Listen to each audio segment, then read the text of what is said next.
Hey guys, so it is August 2nd, 2023, Wednesday, and here I am drinking my Amare Happy Juice again.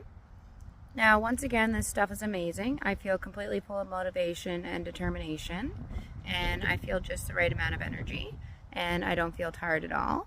When I don't drink this stuff, I feel so tired throughout the day, it's not even funny.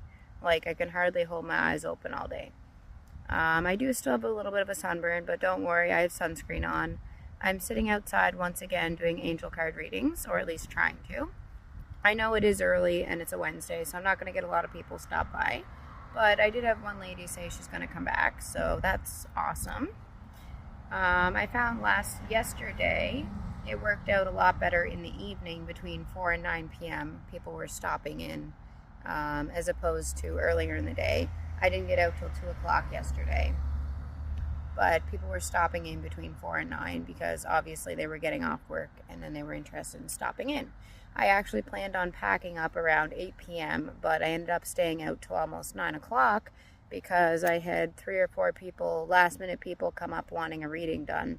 So that was pretty awesome. And yeah, I just love offering my services for free because I find that a lot of psychic mediums and people like that do tarot and angel card readings, they overcharge. They charge like $50 to $100 an hour. And I know they have to make a living, but honestly, I think it's ridiculous to charge that much because honestly, people just can't afford it nowadays.